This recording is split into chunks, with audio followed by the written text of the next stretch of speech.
On this episode of China Uncensored, can China solve the North Korea nuclear problem?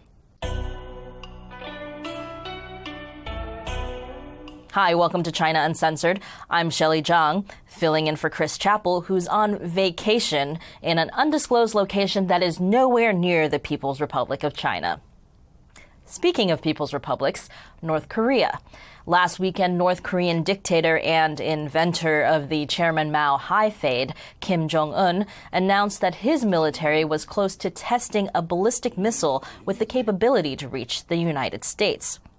The good news is that North Korea isn't especially successful at testing missiles. However, it is one more step toward developing a nuclear warhead that can reach the U.S. Why are we talking about this on China Uncensored? Because on Monday, Donald Trump responded to Kim's announcement, adding his second favorite country into the mix. Hint, it's not North Korea. China has been taking out massive amounts of money and wealth from the U.S. in totally one-sided trade, but won't help with North Korea. Nice. Nice? Imagine using sarcasm when talking about China. Anyway, it would appear that Trump's policy directive, as much as I can tell from 140 characters, is that he wants to force the Chinese Communist Party to force North Korea to stop its nuclear weapons program. It's actually something Trump has been pretty consistent about. Here he is on CBS in February, implying that he could get China to possibly assassinate Kim.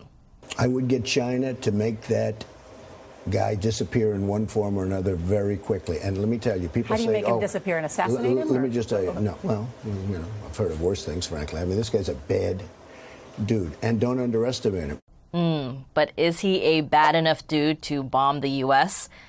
And can President Trump force China to abandon North Korea using economic pressure? Well, leaving aside the complex economic entanglements between the U.S. and China, here's the thing. Chinese leader Xi Jinping is already kind of doing that without being forced. At least he's been moving China away from decades of close ties with North Korea.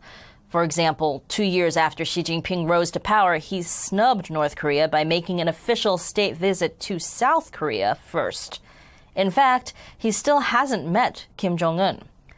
In addition, China supported recent UN sanctions against North Korea and even helped enforce the international trade embargo, including investigating a Chinese company that had provided North Korea with uranium enrichment ingredients. But before you start thinking, wow, Xi Jinping is a great guy, I want him to name my firstborn daughter, you should know that his real motivation is, yes, his unending power struggle with toad-like predecessor Jiang Zemin. Yes, it's time to once again examine the crimes of this dehydrated amphibian, the one who rose to power through the Tiananmen Square massacre, and who sanctioned the widespread murder of prisoners of conscience for their organs.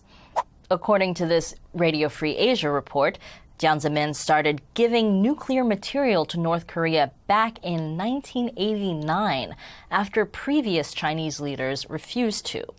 Allegedly, he wanted to retaliate against the U.S. and other hostile foreign forces who unfairly criticized the Communist Party for its peaceful handling of students in Tiananmen Square. So, Jiang Zemin may have helped North Korea build its nuclear weapons program. And even after Jiang stepped down, his number 2 guy helped maintain that buddy-buddy relationship. Until that guy got purged by Xi Jinping, that is. But not to worry, there's still the number 3 guy and the number 4 guy. And that Chinese company that sold nuclear materials to North Korea looks like it also has ties to officials in Jiang's faction. Shocking. So essentially, the future of the China-North Korea relationship is tied to the Chinese Communist Party's internal power struggle. And as Xi Jinping purges his political enemies, he's also purging the Sino-North Korea relationship because his political enemies were the ones who built that relationship. The Chinese Communist Party is in a tricky situation here. For years, as North Korea's biggest trading partner and aid giver, they managed to keep the country at a finely tuned level of crazy.